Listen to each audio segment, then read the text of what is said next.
Welcome to 99 TV. నేను సంజన. ఏ సమయంలో ఎలా ప్లాన్ చేసుకోవాలో కొందరికే తెలుస్తుంది, మరికొందరికి తెలియదు.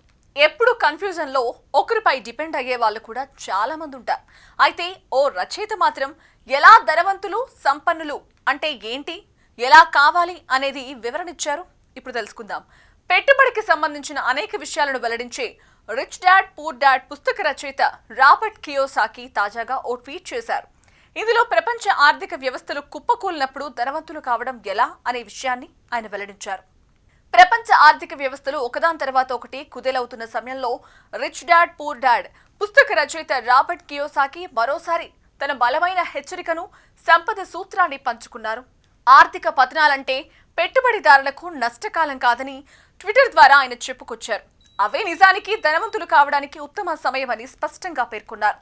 దాదాపు 3 ప్రధాన ఆర్థిక మాంద్యాలను దాటి వచ్చిన అనుభవంతో ప్రతి సంక్షేపం ముగిసేసరికి తాను మరింత ధనవంతుడిగా బయటపడ్డానని తెలిపారు.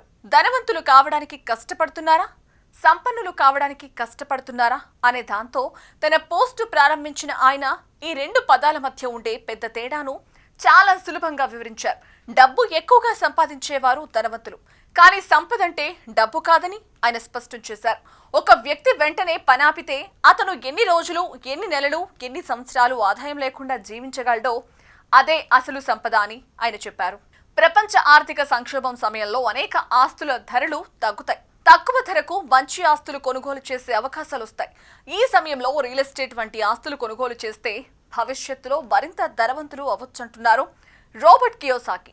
తాను 3 ఆర్థిక సంక్షోభాల సమయంలో ఈ విధానాన్నే పాటించానన్నారు. రియల్ ఎస్టేట్, అద్దె ఇల్లు, విలువైన లోహాలు, డిజిటల్ ఆస్తులు వంటి పెట్టుబడులకు ఇది బంగారు సమయం అన్నారాయన. ఇతరులు భయంతో అమ్ముకుంటుంటే తెలివైన పెట్టుబడిదారుడు అప్పుడు కొనుగోలు చేస్తారు. మార్కెట్ పతనాల్లో తాను కూడా అదే వ్యూహాన్ని అనుసరించారని, నగదు ప్రవాహాన్ని ఇచ్చే ఆస్తులను కొనడం వల్ల తన సంపద క్షీణించలేదని, మరింత పెరిగిందని ఆయన వెల్లడించారు. ఆర్థిక పతనంలో ఏం చేయాలనే దానికి కూడా ఆయన చాలా ఈజీగా సమాధానం ఇచ్చారు. ఇప్పుడే ప్లాన్ చేయండి.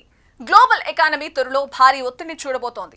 అందుకు సిద్ధంగా ఉన్నవారే విజేతలుగా బయటపడతారని ఆయన హెచ్చరించారు. గతంలో చేసిన మరో పోస్ట్ ను గుర్తు చేశారు ఆయన. ఈ సందర్భంగా నెట్వర్క్ మార్కెటింగ్, వ్యాపారాలను ప్రారంభించడం, బంగారం, వెండి, ఎథేరియం వంటి అసలు ఆస్తులను కొనుగోలు చేయడం వంటి సూచనలు కూడా ఆయన గుర్తు చేశారు. అయితే చరిత్రలోనే అతిపెద్ద ఆర్థిక క్రాష్ ఇప్పటికే ప్రారంభమైందని, కానీ దానికి భయపడాల్సిన అవసరం లేదని తెలిపారు. ఎందుకంటే సిద్ధంగా ఉన్న వాళ్లకు ఇది జీవితంలో ఒకేసారి వచ్చే సంపద, నిర్మాణ అవకాశమని అన్నారు. సంక్షోభం అనేది ప్రమాదం మాత్రమే కాదు, అవకాశం కూడా అని పేర్కొన్నారు.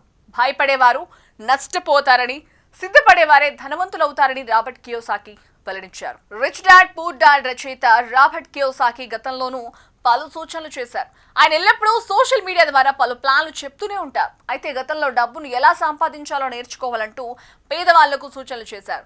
రాబర్ట్ కియోసాకి పేదల పట్ల తన అభిప్రాయాన్ని వ్యక్తం చేస్తూ బిట్ కాయిన్ ని కోల్పోయిన వారికి వెండి కొనే అవకాశం ఉందన్నారు.